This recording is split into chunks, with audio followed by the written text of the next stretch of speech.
Nagambi, Ngaida Wula Dijijata Joe, Bujuri Warami. Hello, my name is Joe. Good to see you. Naigang Darawu Yura Nagalawai. Naigang Bindala Dingali, Yura Walla Wula Walla. Darawu. I lie down on Darawu country and I pay respects to the Darawu people. Darawu Yura Walla Dararu. Yadu Nagarali, Yirimira Niriji. Darawu peoples, know that you are all here today. Darawu Yura Wula Walla. Daigala Yirimira.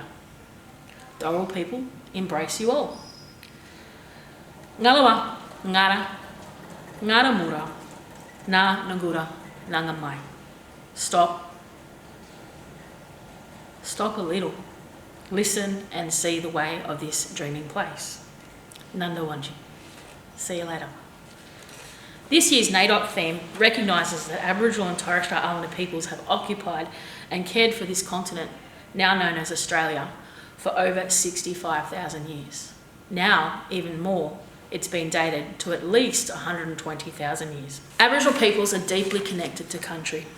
This continent, prior to invasion, had over 300 language groups, with even more dialects within those language groups.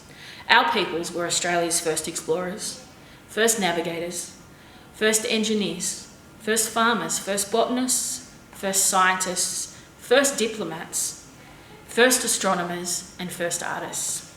Australia has the world's oldest oral stories detailing the creation of this land, the waters, the plants, and the animals. Stories told in spoken word and song, deeply connected to country, detailing responsibilities and obligations on how to read the land and care for it properly.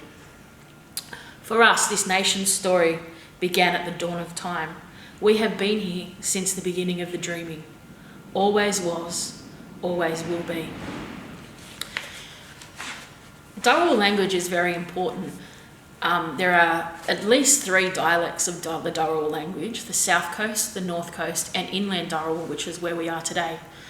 The language is very deeply connected to country.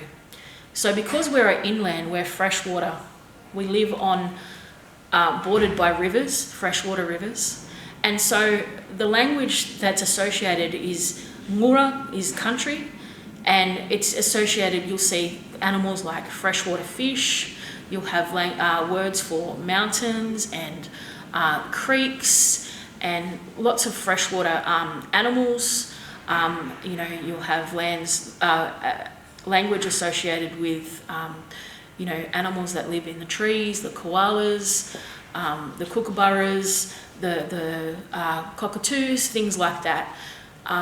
You can't have language without connection to country. And it's really important that all peoples understand that Aboriginal languages aren't just one. It's not just one language for all Aboriginal people throughout Australia. There are many languages. There are many languages within a region.